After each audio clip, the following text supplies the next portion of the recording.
अवधूत चिंतन श्री गुरुदेव दत्त, श्री गुरुदेव दत्त, श्री गुरुदेव दत्त। ओम शिव आदि शिव महाशिव सदा शिव शंकरा नमः। ओम शिव आदि शिव महाशिव सदा शिव शंकराय नमः।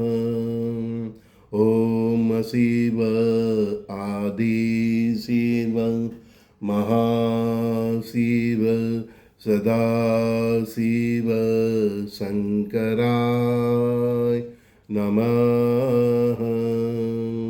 अवधूत चिंतन श्री गुरुदेव दत्त, श्री गुरुदेव दत्त, श्री गुरुदेव दत्त।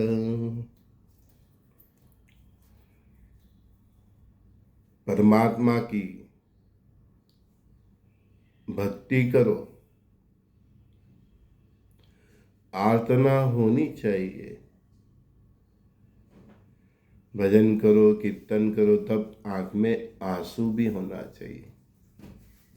और आंख में आंसू आ जाए वो स्वाभाविक है।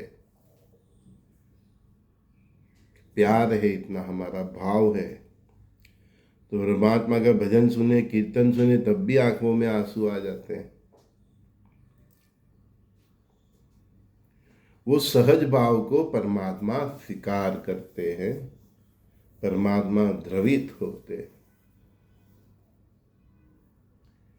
भक्ति का यही सामर्थ्य है, यही समर्थता भगवान अपने भक्तों को देते हैं। चाहे धन धान्य समुद्री कितनी भी इधर उधर हो जाए, आरोग्य भी, फिर भी भक्त के हृदय से परमात्मा की अगर पुकार इसी तरह होती रहती है, और जब जब भी उसका भजन करे, कीर्तन करे, उसके आंखों में से हर्ष के आंसू बहने लगे। हर्ष के, वही भक्त आनंद परमानंद प्राप्त करता है। कई लोग भक्ति करते हैं लेकिन केवल अपना रोना रोते हैं। कहीं की ऐसी जिद होती है, मुझे दर्शन दो, दर्शन दो, दर्शन दो, मुझसे बात क्यों नहीं करते। 800-900 करोड़ की आबादी है, क्या हर दिन वो सबसे बात करते चले। परमात्मा को पाने के लिए पहले प्रकृति को समझना पड़ता है।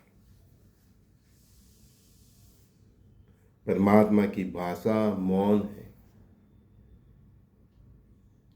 अगर आप उनकी मौन भाषा ही नहीं समझ पाते तो दर्शन तो बहुत दूर की बात है। कई बार परमात्मा वृक्षों के द्वारा आपको कुछ बात बताते हैं, इशारा करते हैं।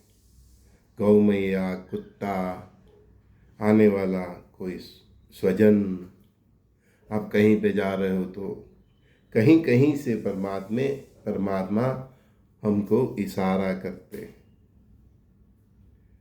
तो प्रथम तो परमात्मा की भाषा मौन है, वो समझने की हमें शक्ति बढ़ानी चाहिए। हम कई बार प्रार्थना करते हैं तो भगवान की मूर्ति के ऊपर फूल होता है, वो गिर जाता है, तो वो प्रमाणित भी हुआ है कि वो परमात्मा ने हमारी प्रार्थना स्वीकार कर ली। तो परमात्मा हर बार तथास्तु के सामने नहीं आ जाते। दर्शन देते हैं तब भी उनका कुछ उद्देश्य होता है। कुछ ऐसी बातें हैं जो उनकी मौन भाषा है, उसके द्वारा वो बता नहीं पाते इतना विस्तार से, तब वाणी भी सुनाई देती है, या प्रत्यक्ष वो आते हैं और आपको बताते हैं। तो ये बहुत गहरी बात है। ये एक अवस्था है जहाँ तक साधक को पहुँचना है। कोई भी साधक कभी भी पहुँच सकता है, बस उसके हृदय में से परमात्मा के लिए हर दिन सुर निकलते रहे, कीर्तन करता रहे, उसका स्वयं अंदर से प्रेरित भजन करता रहे, अपनी भाषा में पुकारता रहे, और अपने जीवन निर्वाह के लिए भी जो भी कार्य है वो भी करता रहे। वो कार्य करते करते भी वो नाम स्मरण करता रहे। परमात्मा को ऐसे ही उनके बच्चे प्यारे हैं। जिद करने वाले बच्चे प्यारे नहीं होते। जिद यहाँ है ही नहीं। जिद भक्ति में करो, और वो भी प्रेम से। प्रेममयी भक्ति में अगर जिद है तो परमात्मा उसका स्वीकार करेंगे। वो प्रेममयी भक्ति के कारण देखो साधु अवधूतों हजारों साल उनके तप में बैठे रहते हैं। उनके शरीर को कष्ट भी एहसास नहीं होता। वो तो फिर भगवत की ही कृपा होती है एक लेवल के बाद कि फिर शरीर को कोई कष्ट नहीं होता, भूख नहीं लगती। वो देखते हैं कि हाँ ये तपस्या में लीन है। तो यहाँ ये लेवल तक हम खुद नहीं पहुँच पाते। हमारी भक्ति को देख के स्वयं परमात्मा हम पे कृपा करते हैं। तो फिर न शरीर का कष्ट हमको महसूस होता है, न भूख प्यास का। और उसी अवस्था को उपवास कहते हैं, जो शरीर से पर हो गया, जो मैं से पर हो गया। जो शरीर से पर हो गया, जो मैं से पर हो गया, वो उपवासी ही है। उपवासी मतलब परमात्मा के पास उसका वास है, तभी तो वो शरीर से पर हो गया, भूख और प्यास से पर हो गया। कई लोग बिन जरूरी परमात्मा के आगे रोते रहते हैं, मेरे जीवन में इतना कष्ट क्यों है।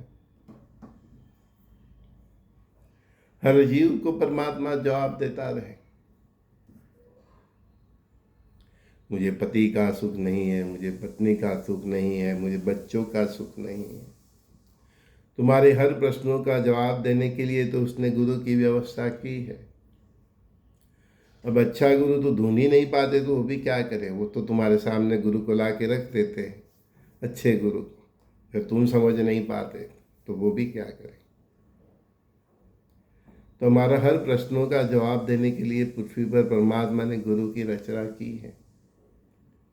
और वो गुरु भी इतने समर्थ है कि उनकी मौन भाषा में ही आपको अपने जवाब मिल जाता है।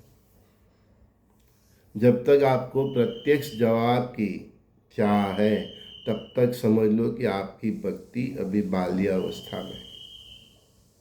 जब तक आपको प्रत्येक सवाल का जवाब सुनने की चाह है, वो आपके चाहे गुरु हो या परमात्मा, तो समझो कि अभी आपकी भक्ति बाल्यावस्था में है। आज का संवाद भी परमात्मा किसी न किसी ने के लिए बुलवा दिया है, बोलवा रहे। अगर वो सुन के भी ना समझे तो परमात्मा क्या करे। बस यही उनका कार्य करने का, ये संसार चलाने का यही उनकी रहत है। जिसने परमात्मा की मौन भाषा को समझ लिया, पवित्र मन और हृदय से द्रवित होकर प्रार्थना की, भक्ति की, हर्ष के आंसू जिसकी आंखों में आ गए, तो समझ लो कि उसने भक्ति करना सीख लिया है। संजय दस्ती का सभी दोस्तों को बहुत बहुत प्यार। श्री गुरुदेव दत्त। कई लोग सीधा कॉल करते हैं, इतना मैं सक्षम नहीं हूँ कि हर फ़ोन उठा सकूँ। पहले व्हाट्सएप पे मैसेज कीजिए, वॉइस मैसेज कीजिए या लिख के कीजिए तो सबसे बेटर। बहुत लंबा है तो वॉइस मैसेज कीजिए, मैं समय होती सुन लूँगा। ज़रूर हुआ तो आपको कॉल भी करूँगा, या तो दूसरे दिन इसी प्रकार सत्संग में आपका प्रश्नों का जवाब दूँगा। पर्सनल बात होगी तो मैं आपको कॉल भी करूँगा। श्री गुरुदेव दत्त।